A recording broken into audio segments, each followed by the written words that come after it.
sa proovid venitada ja teed oma kaelavalu hullemaks. Selles videos räägin ma sulle 3 veast, mida kõik teevad, kui nad proovivad kaela venitada. Ja loomulikult näitan sulle, kuidas teha turvalist venitust. Parim osa on see, et sa ei pea olema noor, peenike ega väga paindlik, et neid harjutusi teha ja kaelavaevusi kodus lihtsalt leevendada. Ja alustamegi kohe suurima veaga, mida me teeme, kui proovime kaela venitada. See on küljele venitamine ja teise poole kokku surumine, pigistamine. See suurendab liigestes survet, halvendades valu, mis on seotud lülide vahelise diskisonga või osteofüütidega. Suurendades survet diskidele, halvendades valu, mis on seotud diskisonga, väljasopistuse või protrusiooniga. Ja suurendades survet närvidele, halvendades seda valu, mis liigub kaelast, õlga, käsivarde, seda elektrilöögi tunnet. Selle probleemi vältimiseks teeme järgmist. Alustame kaela tagumise osa venitamisega. Selleks teeme järgmist.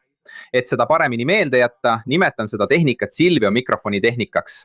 Mis? Kas mäletad Silvio Santose mikrofoni? Seda, mis tuli siit rinnast kuni lõua lähedale? Jah, olgu. Umbes nii me hakkamegi tegema. Kasutades kätt. Vaata, pane käsi rusikasse. Ära hoia pöiad siin peal, hoia pöiad siin taga.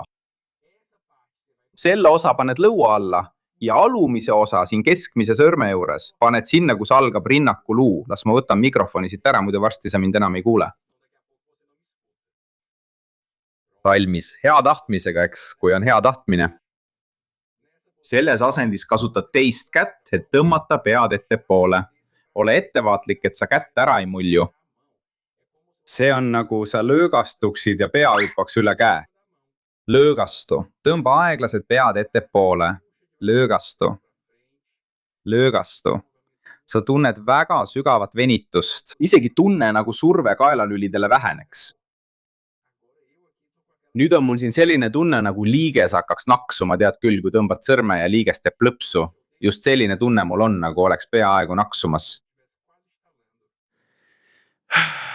Lõdvest. Just, suurepärane.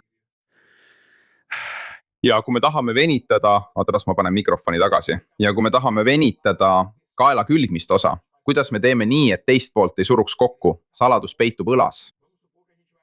Oletame, et me tahame venitada vasakut poolt, eks. Me tõmbame paremale. Sel juhul paned vasaku käe siia selja taha, selgroo taha.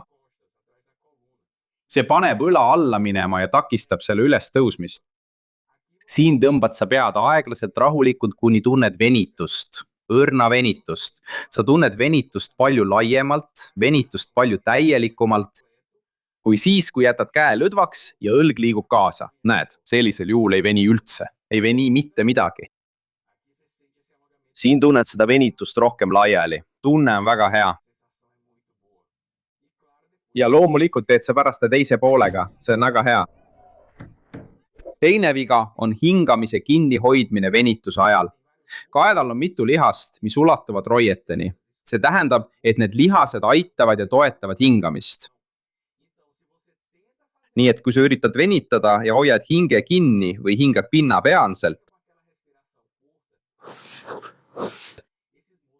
need lihased lihtsalt ei suuda lõdvestuda. Sa arvad, et venitad, aga tegelikult oled nagu köie vedu tegemas, jõudu katsumas, sa võitled oma kaelaga. Kokkuvõttes, et meil oleks lihtsam aru saada, et lõdvestada kaela, lõdvestada kaelapiirkonda, on kohustuslik lõdvestada ka hingamine. Tee nii, sa tõmbad kaela seni, kuni tunned seda kerget, meeldivat venitustunnet. Ja selles asendis hingad sa õhu aeglasemalt välja. Sa tunned, et kui teed pika hingetõmbe ja hingad õhu aeglasemalt välja, sa süvendad seda venitust ilma jõudu kasutamata, ilma sundimata, ilma oma kaela vigastamata. See kehtib iga kaela venituse kohta. Sa pead tegema seda aeglast, rahulikku hingamist. Ja kui sa ei suuda venituse ajal õhku rahulikult välja hingata, siis tähendab, et sa pingutad liiga palju. Vähenda siin üleval jõudu ja süvenda venitust hingamisega. Ma sain nüüd aru. Ma sain nüüd aru. 3. viga on see, kui sa ei venita piisavalt kaua. kui me venitame, siis me tahame, et lihas lõdvestuks, vähendada selle lihase pinget. Me tahame parandada vereringet, me tahame leevendada fastsiat, kõõluseid ja me tahame liigeseid vabastada survest. Ja kõik see võtab aega. Kui sa teed seda kiiret venitust, seda rutakat venitust,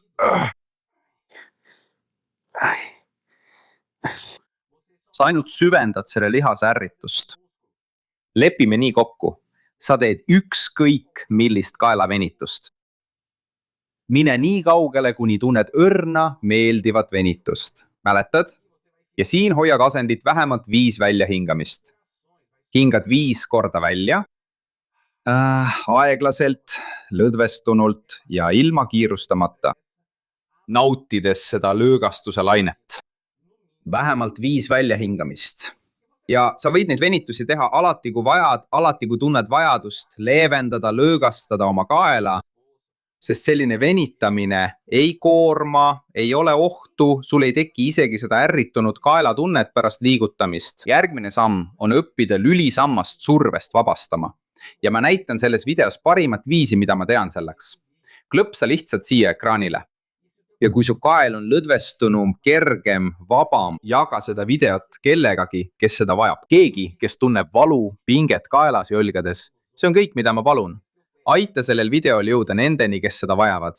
Mina lõpetan praegu. Suur kallistus ja järgmise korrani.